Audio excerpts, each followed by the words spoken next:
সবাইকে নমস্কার জানিয়ে আজকের ভিডিও শুরু করছি। আশা রাখি সবাই পাশে থাকবেন।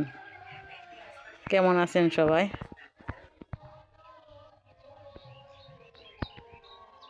সবাই মিলে একসাথে কোথাও যাওয়ার আনন্দটাই আলাদা, মজা লাগে। আজ আমরা যাচ্ছি পদাবলী কীর্তন শুনতে।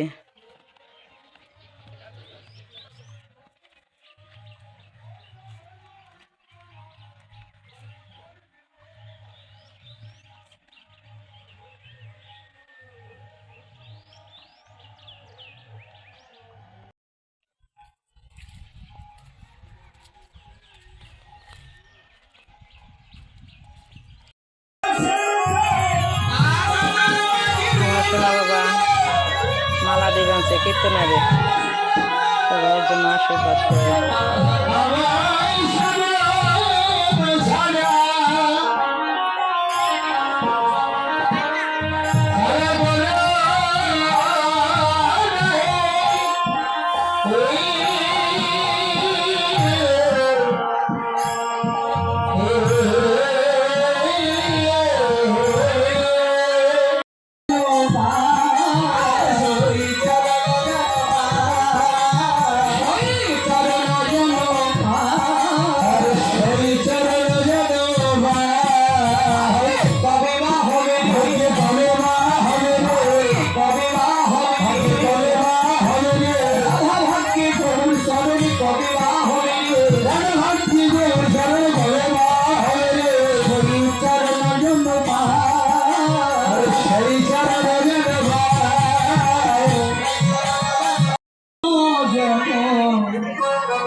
এবার ঘরে ফিরে গিয়ে বললে রাধে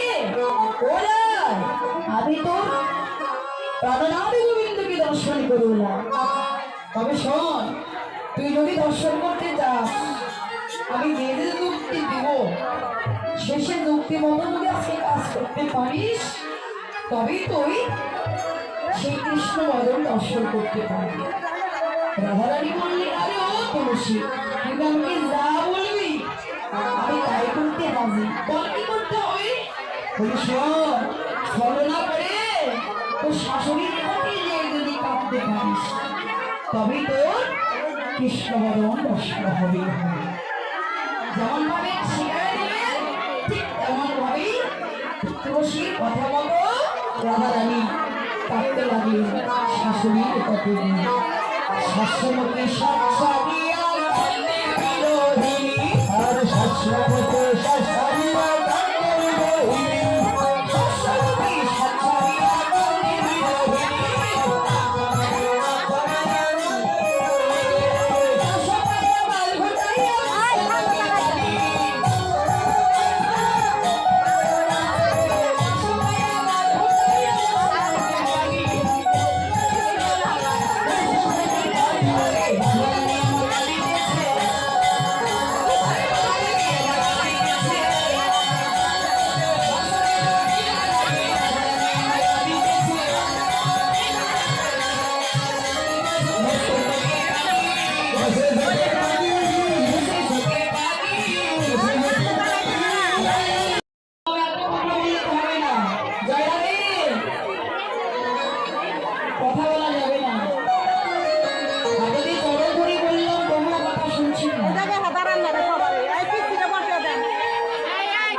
বৌমার কান্নার ধ্বনি শুনে ঘরে আর থাকতে পারলেন না।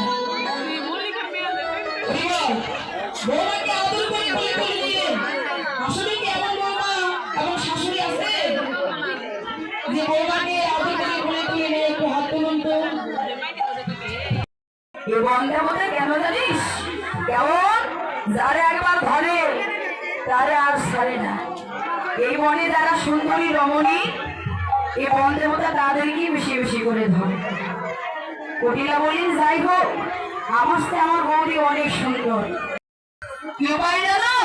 কেউ যদি বলে যে আমায় ছেড়ে মুখের গায়ে চলে যা, এ কথা বলতে না বলতেই কটিলা বলে উঠলো, আমার ছেলে বৌদিকে ধরো, আমার ছেলে বৌদিকে ধরো, আমার ছেলে বৌদিকে ধরো, আমার বৌদি রক্ষা করো, আমার ছেলে বৌদিকে ধরো, আমার বৌদি রক্ষা করো। সবাইকে নমস্কার জানিয়ে আজকের মতো এখানে শেষ।